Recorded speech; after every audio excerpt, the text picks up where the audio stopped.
nama saya Erik Handali, founder dari Blinkcam dan juga praktisi metafisika Tiongkok. Kita bicara market 2026 di era periode 9 dan kuda api. Mungkin sebelum kita masuk ke sini, izin pingin nanya-nanya teman-teman di sini, apakah ada yang di kantornya atau di usahanya yang sudah berusaha cukup keras untuk ngejar omset dan lain-lainnya, tapi hasilnya tidak sesuai ekspektasi. Apakah ada? Boleh angkat tangan. Kalau saya juga sih, jadi saya angkat tangan. Jujur banget ya, jujur. Nggak apa-apa. Kita tempat curhat pengusaha, ini safe space. Oke, ini cukup banyak sih sebenarnya. Ya. Mungkin setelah dengar sharing ini ada sedikit insight kenapa begitu. Next. Jadi saya coba nanya ke teman-teman pengusaha, ada profesional juga, salah satunya di The Entrepreneur Society, tempat kita berkumpul curhat, kan katanya lonely journey ya kalau pengusaha. Kita mau curhat ke tim nggak bisa kan? Oke. Jadi ada temuan beberapa, yaitu seperti ini nih yang ada di layar. Pertama, kerja keras, tapi pertumbuhannya tidak sesuai ekspektasi. Dan yang kedua, ini mungkin lebih ke digital marketing ya. Mereka banyak yang spend meta ads dan lain-lain, tapi ROAS-nya, return of advertising spend, dan juga ROI-nya itu cukup rendah, mungkin 1 atau 2. Kan biasanya kalau yang bagus kan mungkin 6, 7, atau 8 kali lipat gitu. Tapi ini agak rendah gitu. Terus yang selanjutnya, kok kayaknya di beberapa tahun terakhir ada kayak ombak kompetitor bermunculan cukup deras, cukup banyak. Berasa nggak? Berasa banget, Bay. Ya. Terus yang terakhir, yang kita kan namanya kalau misalkan kita temu satu formula yang berhasil, pasti kita duplikasi kan, untuk dipakai terus-terusan sampai nggak bisa gitu. Nah, tapi kok teman-teman bicara strategi yang dulu dipakai, diaplikasikan ke sekarang, itu nggak terlalu works. Itu yang keempat. Jadi mungkin ada teman-teman yang merasakan 1 dari keempat ini atau enggak? Saya jujur merasakannya. Saya juga. Iya. Oke. Next. Jadi ini sebenarnya bukan salah teman-teman. Bukannya Anda males, bukannya Anda nggak mau menimba ilmu baru, bukannya Anda nggak niat, tapi lebih ke ada pergeseran. Market berubah secara cukup sistematis, ya. Sistematis kan serentak dan besar gitu ya artinya ya. Yang Perubahan sebelah sini ini kebaca nggak slide-nya? Mau pindah nggak? Oke, lanjut. kalau mau agak ke kiri juga boleh sih. Kalau mau geser ke sini supaya boleh gampang loh, fotonya. silakan, ya. Oke, lanjut. Ya. Oke. Jadi perubahan ini bukan siklus tahunan ya, tapi ini jauh lebih panjang daripada tahunan. Di dalam metafisika Tiongkok, ini ada namanya, ada labelnya. Kita sebut periode 9. Next. Apa sih periode 9? Kan kalau misalkan teman-teman di sini ada yang pernah investasi saham, atau trading saham, atau mengamati ekonomi, itu kan di mana-mana tuh selalu ada namanya fluktuasi ya. Up and down itu sangat lumrah sekali sebenarnya. Jadi ada segala sesuatu itu kan ada siklus. Begitu juga ada siklus energi yang mempengaruhi the way kita bekerja, consumer behavior, reaksi pasar, bagaimana consumer behavior sekarang tuh bagaimana, itu dipengaruhi oleh energi. Dan untuk yang kali ini ada siklus 20 tahunan. 20 tahun disebut 1 periode ya. Oh, oke. Totalnya ada 9 siklus. 9 Jadi, periode. 180 tahun. 180 tahun. Baru Oke. komplit 1 sampai 9, balik lagi ke 1. Oke, kita biasanya ngikutin kalau ekonomi kan krisis setiap 10 tahun. Ya, begitu. 10 ya, 8 Ya, 10 tahun. Tapi kurang ini- lebih begitu. oke. Ya. Lanjutkan. Oke. Makin seru nih, makin seru. Belum selesai. Ya. Baru begini aja saya udah seru soalnya. Jadi sekarang nih kita masuk di periode nomor 9, yaitu dari 2024 sampai 2043. Oke. Baru-baru aja ya. Ya. Oke. Ya. Nah, di setiap periode, karakter marketnya tuh sangat-sangat berbeda. Inilah ya yang mempengaruhi kita dari energi itu, membuat karakternya sangat-sangat beda sekali. Next. Di periode 9, elemennya diwakili oleh elemen api. Nah, terus ini kenapa ada dua kata nih, periode 9 plus kuda api? Karena ini memang dua hal berbeda sebenarnya. Yang teman-teman lebih sering dengar, sebenarnya yang di kanan, yang kuda api, yang setiap tahun di media-media sosial atau di media mainstream selalu kan dikatakan, oh tahun ini tahun kelinci kayu, atau kuda air, atau apapun itulah gitu. Itu yang sering dengar, itu 1 tahunan. Oke. 1 tahun. 1 tahunan. Kalau Ya. ini per 20 tahun. Kalau ini per 20 tahun, tapi berjalannya berbarengan. Nah, kalau bicara kuda itu, kita bilang simbol hewan ya. Simbol hewan kuda itu memiliki elemennya tersendiri, yaitu elemennya api. Oke. Di dalam kuda mengandung api, gitu kurang lebih. Oke. Kalau misalkan contoh lain, kelinci itu kayu. Nah, Terus ntar tikus beda lagi, kambing beda lagi, dan seterusnya gitu. Nah, kuda itu api. Jadi ada elemen kuda mengandung api, terus kemudian ada apinya sendiri, itu api juga. Terus periode 9, api juga. Jadi kalau bayangin kue lapis, ada 3 layer oke. api, Api semua elemennya bertumpuk, bertumpuk. berjalan berbarengan. Berarti Anget. anget. Siapa yang berasa bisnisnya anget? Nah, lanjutkan. Bedanya itu sebenarnya. Mungkin di tahun-tahun lain ada juga kuda api. Kan tahunan dia kan. 12 tahun udah ngulang begitu, 60 tahun dia ngulang gitu lagi. Cuman bedanya adalah layernya itu yang ketemunya sekarang gitu. Oke. Jadi Yang itu jarang banget tuh. 180 tahun. 180 tahun sekali. Iya. Oke. Jadi sebenarnya nggak ada orang yang hidup yang bisa cerita dulu di 180 tahun lalu sikon seperti ini tuh mengakibatkan gonjang-ganjing ekonomi seperti apa sih? Nggak ada yang bisa cerita. Ya, history ada tentunya, tapi mau ngomong langsung nggak bisa gitu. Api itu setiap kali masuk itu selalu ditandai oleh pergolakan yang cukup serius. Karena kenapa? Api itu salah satu elemen yang transformasinya cukup besar. Misalkan, api kan melelehkan metal kan berubah bentuk. Kalau terhadap kayu, membakar.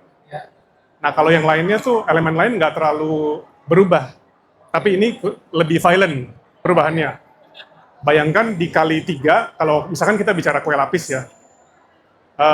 Kue lapis 1 dibandingin kue lapis 3 lapis, gulanya lebih banyakan mana? Yang 1 lapis atau yang 3 lapis? Lebih banyakan yang 3 lapis kan, gulanya. Bisa diabetes. Sama lah kayak gini. Kadar apinya tuh lebih lagi gitu. Teramplifikasi. Jadi sehingga segala sesuatunya lebih berlipat ganda. Nah, karakter api itu seperti apa sih? Seperti yang di layar ini. Visibility. Kan bayangin saja di ruangan yang gelap, disinari ada satu lilin aja, langsung terang kan? Itu visibilitas. Terus personal influence. Api itu kan hangat ya. Hangat, humanis gitu ya. Ada sentuhan manusia, jadi kalau orang yang ditampilkan, misalkan di branding itu, lebih mengena ke pasar daripada yang agak dingin gitu. Karena personal influence. Terus kemudian api itu juga diwarnai oleh teknologi Internet of Things atau segala sesuatu yang berbau dengan tech atau AI sekarang. Jadi dominasi digital ini sangat didukung sekarang ini. Api itu kan cepat menyebar ya ke mana-mana. Dan bentuknya juga tidak pernah sama, dia selalu berubah-ubah bentuk. Makanya speed itu sangat diperlukan. Dan volatilitas itu, dinamika itu ya nyata adanya gitu. Memang sifatnya api ya seperti itu. Intangible value. Api itu kan nggak bisa dipegang. Ya, dia nggak bisa dipegang. Ya, memang apa sih gas ya, api ya? Ya, gas, dia nggak bisa dipegang, intangible. Beda dengan periode sebelumnya, 8 itu fisik, aset nyata. Collaboration. Api tadi kan dikatakan dia bisa menyebar dari satu ke yang lain. Artinya dia, kalau api itu bersatu bersama-sama itu cepat untuk menghasilkan api yang gede. Bayangkan api unggun. Kalau kita naruh satu kayu, masing-masing orang satu kayu, itu kan apinya jadi lebih cepat. Ya, jadi kolaborasi. Jadi ini sedikit gambaran mengenai api. Sebenarnya ada banyak yang lain, cuman ini nggak muat. Oke, next. Ini menarik loh teman-teman. Kenapa? Karena ya kita memang harus kolaborasi kan. Makanya kenapa ada pergerakan seperti ini, itu mempercepat. Dan kalau kita bilang impartasi api dari visi misi, dari kita bisa bergerak bersama-sama, itu kita bisa majunya lebih cepat. Kalau kita cuma berjuang sendirian, capek gitu ya. Lanjut, silakan. Ya. Supaya lebih ada gambaran, saya coba mundur 2 periode sebelumnya, yaitu periode 7, 8, 9. Supaya lebih kerasa aja bedanya kayak gimana. 7, itu logam. Dari tahun 1984 sampai 2003. Mungkin di sini ada yang pernah merasakan nggak? Ini pertanyaan jebakan sih, ketahuan umur ya kalau jawab. Iya. 1984. Ngerasain, tapi baru lahir tuh bro. Iya. Aku juga deh, baru lahir. Siap. Logam, 1984.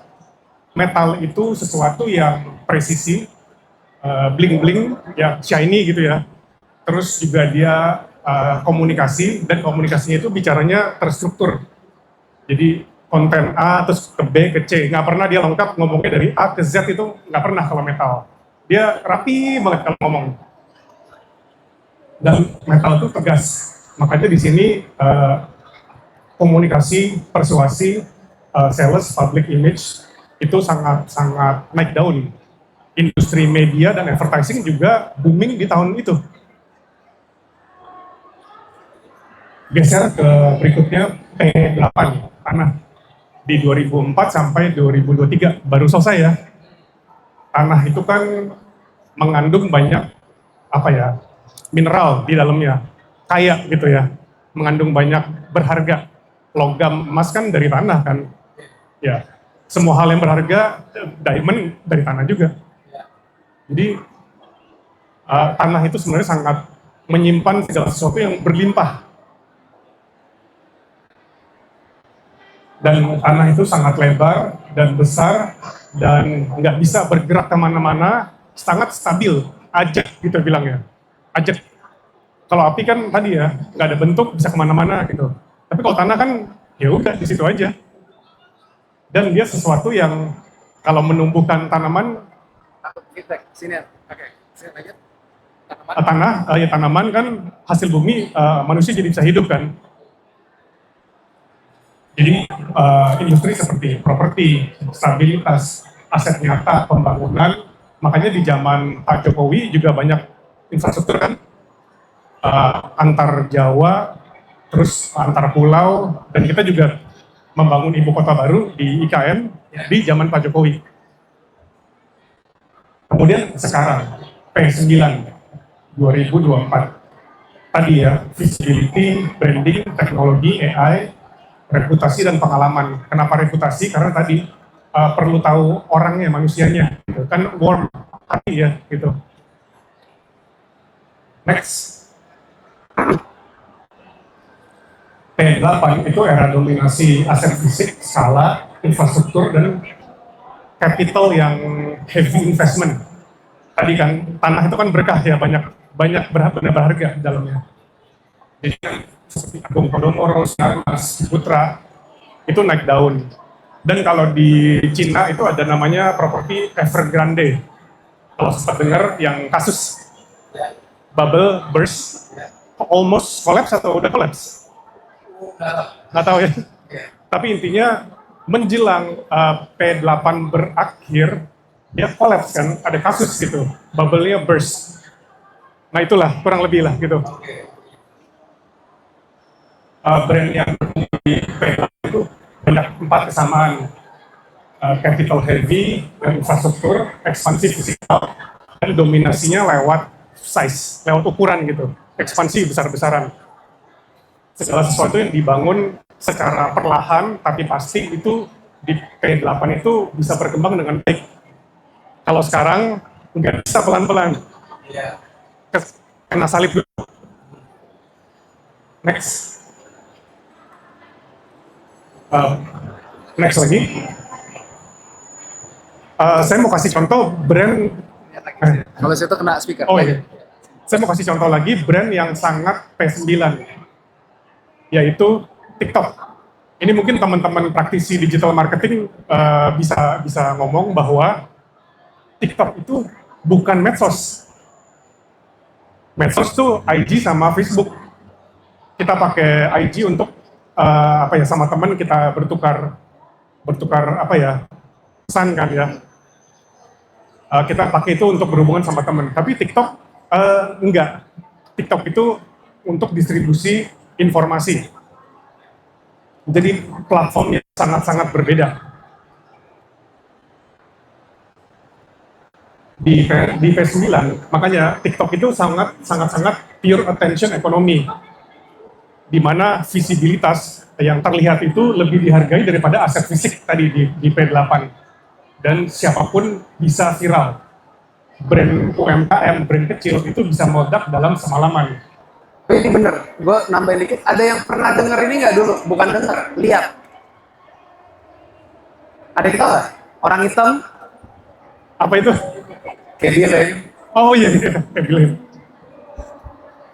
Tapi sekarang value-nya kalau nggak salah terakhir 300 sekian triliun. Berapa triliun kan? 300 sekian triliun. Wow. Dia akuisisi sama ByteDance kalau nggak salah. Ya. Dia bikin brandnya sendiri. True. Bukan sosmed, TikTok itu bukan sosmed. Iya. TikTok itu mesin untuk menyebar informasi. Nah, menarik. Lanjut. Jadi ya, API sama dengan exposure. TikTok adalah mesin exposure terbesar dalam sejarah digital. Jadi kalau teman-teman belum di TikTok, ketinggalan. Kita nggak perlu punya followers banyak, bahkan yang 1000 pun bikin konten bisa, saya pernah lihat yang puluhan juta sampai ratusan juta sih. Wow, 1000 doang Iya, 1000 followersnya? doang, ya. Wow, oke. Karena kadang followers nggak menentukan penjualan sih. Betul, Iya. di TikTok ya. Betul. Iya. Ini contoh yang sangat-sangat relevan dengan apa sih P9 itu. Next. Dalam nggak? Lumayan ya. Mulai kebayang ya, kira-kira nanti arahnya mesti kemana. Next. Jadi brand-brand skincare yang indie, ini kita bukan bicara brand legacy seperti Revlon atau Maybelline, itu kan sudah besar sekali ya. Ini kita bicara yang indie brand, itu kan menunggangi si TikTok tersebut, dan ya ikut berhasil juga jadinya. Mereka tuh digital first, sangat influencer, mengeluarkan produknya secara cepat juga, dan cepat adaptasi tren yang relevan dengan si para konsumernya itu. Jadi periode ini memberi kesempatan yang gesit dan visible bisa menyaingi pemain yang sudah mulai duluan. Next. Next lagi. Ya. Mati. Oh, mati. Gelap. Hitam. Oke, nah kita ngelihat tapi teman-teman ini kenapa saya demen banget. Ini pas lagi ngobrol ceritanya Desember kemarin ngobrol sama Ko Erik pas kita lagi di Clan Elite lagi pada ngumpul di Jakarta Barat. Tukar pikiran, terus kita lagi ngobrolin gini periode 9 kuda api. Januari datang kan, apa yang terjadi? Trump Venezuela. Oh iya. Terus MSCI, IHSG, kebakaran, terus apalagi Iran, terus apalagi. Nah itu serunya, lanjut silakan. Dan juga brand-brand seperti coffee shop yang kecil, mungkin brand kue atau nastar atau apalah itu yang nggak terlalu besar, level warung, itu sangat bisa viral. Sekali viral itu bisa langsung sold out. Tapi ini bisa bermata dua, bisa bagus bisa jelek. Contohnya kalau yang tidak bagusnya itu influencer yang warna biru-biru itu. Oke, yes. Sempat viral dia. Sempat viral. Kita nggak sebut lah ya, tapi yang biru-biru itu suka nakal. Katanya kan kerugian 5M. Dan sekarang tuntutannya masih berjalan. Malah mau diusut lagi. Ya ini pisau bermata dua ya, bisa bagus, bisa merugikan orang juga. Next. Jadi ada beberapa strategi yang bisa dilakukan. Pertama, ya, tetapkanlah positioning yang tajam. Karena kenapa?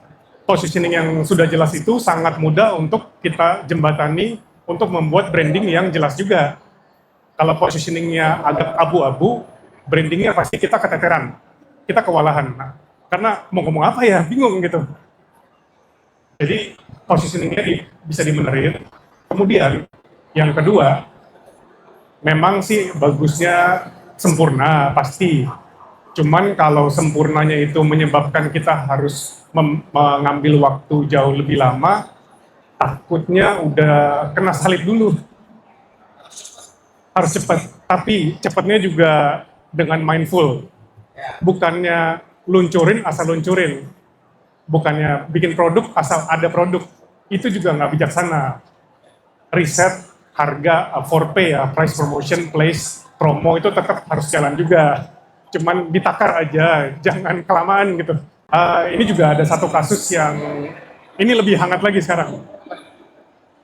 Ada satu influencer kripto terbesar di Indonesia yang depannya huruf T. Ada yang tahu influencer kripto terbesar di Indonesia? Terus lagi kasus, ya udahlah ya. Terlepas dari ini nggak bicara baik atau buruknya ya. Ini bicara dari sudut pandang attention. Dia sangat mengerti P9, sangat mengerti the game of attention. Terlepas dari baik buruknya ya, ini soal berbeda lagi nih.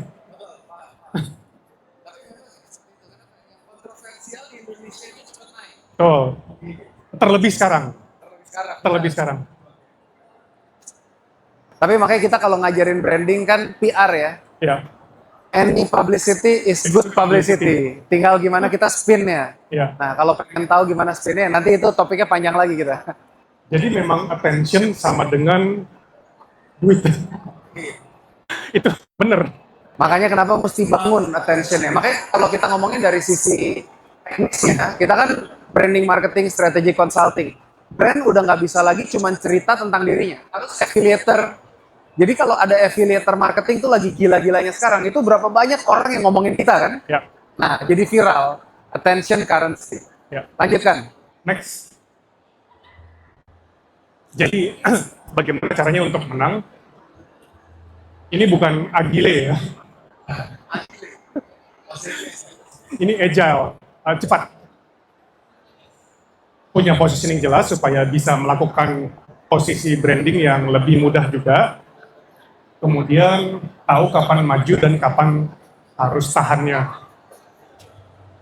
Dan kalau bisa, sebisa mungkin itu ya, hindari jangan kelamaan, over planning, riset yang terlalu kelamaan, apalagi duplikasi strategi yang lama yang kita pikir, oh ya dulu ini works, coba saya bikin lagi untuk sekarang. Kalau misalkan memang sudah nggak bisa, mungkin jangan dipaksakan. Kita coba cari yang baru lagi aja. Ya. Next. Ini mungkin kalau di mana-mana orang bilang di mana ada krisis ada kesempatan. Sebenarnya api ini kan kayak dia membakar seluruh hutan. Ini mirip seperti yang kejadian di Los Angeles, di Hollywood Hills. Itu kan kebakaran besar banget, meluluhlantahkan rumah sama pohon. Kan jadi tanahnya rata kan ya. Kurang lebih seperti itulah. Apinya ini menyapu semuanya, sehingga apa? Tanahnya jadi datar. Itu melambangkan apa? Artinya back to nol semuanya. Pemain besar di nolin, pemain yang kecil juga di nolin. Artinya apa? ada kesempatan untuk kita yang UMKM yang lebih kecil untuk maju. Gap antara pemain UMKM dan yang giant itu tiba-tiba sekarang dikecilin gapnya. Gue suka ini, ya kan? Kesempatan buat kita semua nih teman-teman. Ya, jadi ada kesempatan gitu karena si pemain besar juga mereka punya gerbong yang tidak sedikit. Kalau bilang mau ganti produk, di belakang itu ada berapa puluh tim mungkin. Apa mau dipecat semua? Ya bisa, cuman kan cost-nya bagaimana gitu. Kalau yang UMKM kan lebih mudah untuk set gitu. Ya, kita bikin produk baru, Betul. dan cepat viral. Jadi boleh dibilang level playing field. Jadi rata gitu ya. Yang kuat tapi lambat terlihat rapuh, yang kecil tapi tajam bisa bersinar. Next. Ini bagus banget. Pak, teman-teman dari tadi kalau nyimak menarik ya, maksudnya kan deep banget. Gini, kalau ngerti, kalau kalian praktisi bisnis denger ginian, itu tahu tuh. Kira-kira langkah berikutnya yang mau dilakukan tuh apa sebetulnya? Bener nggak? Iya, yang gede mungkin ngerasanya, oh gue tahu ini, tahu itu. Iya. Tapi kalau dia nggak bisa eksekusi, percuma, gitu kan? Betul, Makanya betul. keren. Oke. I like. Ingat, ini playing field-nya datar, bukan berarti nggak ada peluang, tapi justru peluangnya sama, kita bisa naik. Dan tadi kata kuncinya, kolaborasi. Rasi. Lanjutkan. Ini mungkin ada sedikit tips lah. Bagaimana kita semua di sini bisa menghadapi periode 9. Yang pertama, ya memang kan apapun yang berbeda itu pasti akan menakutkan. Apalagi tadi yang saya infokan di awal, api itu merubahnya cukup gonjang-ganjing. Beda dengan kalau misalkan sebelumnya dari metal ke tanah atau yang lainnya itu lebih smooth. Tapi khusus ini aja agak lucu. Apalagi tadi yang tiga lapis itu. Artinya apa? Terakselerasi. Volumenya lebih gede. Oh ya, lupa ngomong tadi. Ini bukannya kuda api itu kan cuma 1 tahun ya, 2026. Tapi bukan 1 tahun aja, tapi 2 tahun berturut-turut.